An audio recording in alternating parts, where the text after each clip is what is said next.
Today we heard a story about the disciples going out by the Sea of Galilee to go fishing, which fishing had been Peter's profession before he left that to go follow Jesus.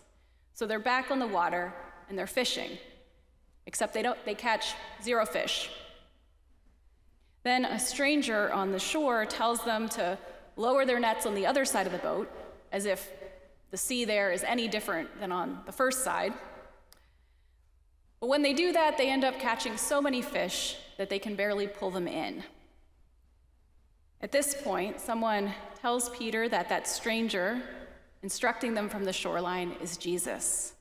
And Peter jumps off the boat to swim to shore, where Jesus is there grilling fish and bread on a charcoal fire. The words in the Bible are carefully chosen. Reading closely and asking questions can bring out important parts of the meaning. In this story, there's this detail where it says that Jesus is grilling fish on a charcoal fire. You don't really need to know the kind of fire that Jesus is grilling on. The writer could have just said he was cooking some bread and some fish. But instead it says that he's grilling it on a charcoal fire. Why would that be? Why does that matter? There's actually only one other time in the whole Bible that the particular Greek phrase for charcoal fire shows up. Does anyone have any idea where that might be? It's just a few chapters before this, in John 18. Peter is in the courtyard of the high priest where they take Jesus after his arrest. The people who are gathering there warm themselves around a charcoal fire. And it's here that Peter denies knowing Jesus, not just once, but 3 times. And now here's Peter, swimming in from the boat, about to see Jesus again. And what does he smell? The smoke of charcoal.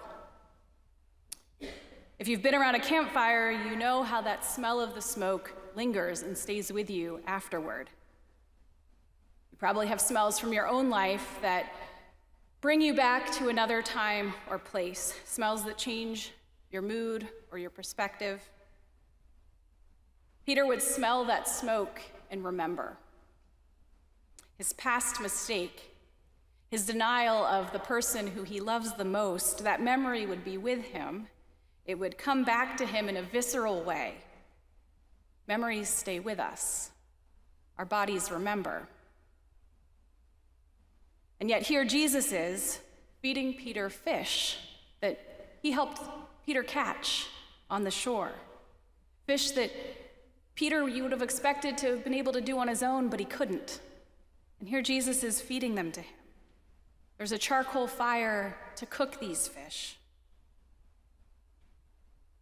It's an act of grace and redemption, this beautiful moment when Peter's past mistakes no longer define him. Love gets in, healing gets in. It's a new morning and a new day has dawned.